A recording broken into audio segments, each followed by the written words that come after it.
has expired. The gentleman from Texas, Mr. Paul, is recognized for Thank you, 5 Mr. minutes. Chairman. I understand we're sending aid to Georgia right now, humanitarian aid in a military vessel, military ship. If we're not the provocateurs, why would we use a military ship instead of a non-military ship? What's the purpose of that if it isn't to provoke?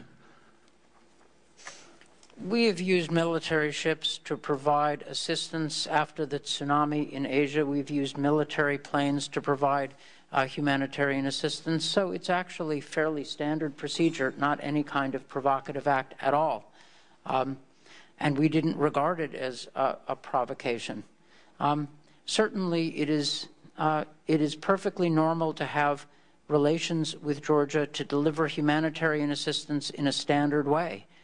It is, after all, the Russians who have crossed an international border to attack Georgia, not the other way around. Let me have you pause for a minute, because obviously there's a disagreement on that. Certainly in world press, there's a lot of disagreement on who did the invading first, but we'll not settle that here.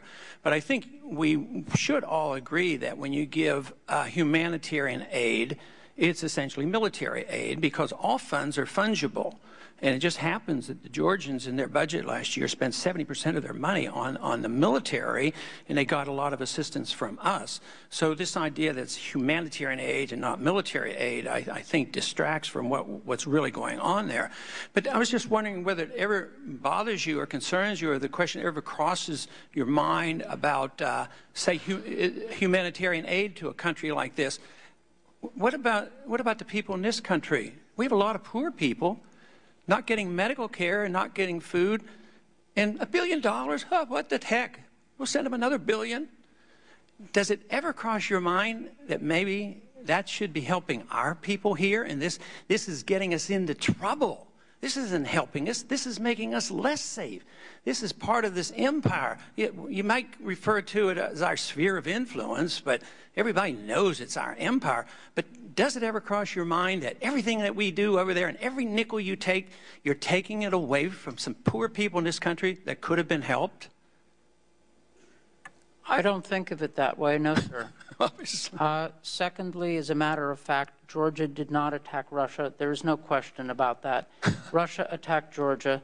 Georgia sent in its forces into a part of Georgia, the breakaway province of South Ossetia. Those are the basic facts. I don't know about Georgia spending 70% of its budget on the military. That doesn't sound quite right to me. And with respect to assistance priorities at home and abroad, sir, the same could be said for any form of foreign assistance anywhere. The question is it in the American interest to support a small country, a struggling democracy that wants to be our friend, that has helped us out in Iraq, that has been attacked by a much larger country? The strategic stakes here are fairly high. The administration believes it is in our interest to support Georgia, to help it get on its feet, to prevent Russia from drawing a new line in Europe and claiming a sphere of influence. And in the long run, we want to consider our relations with Russia, not in a harsh or knee-jerk way, but carefully and thoughtfully. If I may, I'm sorry, but I only have a minute, and I understand your point, but let me tell you, there are a lot of people in America that do not see this in our interest. They see it in the interest of some very powerful special interest groups that have an oil pipeline going through there. Matter of fact, most Americans couldn't even find Georgia on a map, and to convince them that this is crucial to spend all this money provoking the Russians, leading us into another conflict that we're not even capable of handling militarily now unless we use some very big bombs.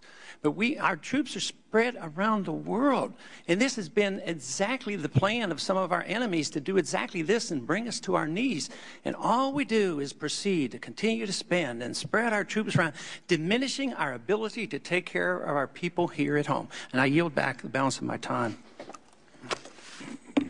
Time is yielded back. The gentleman from Massachusetts, Mr. Deland, is recognized.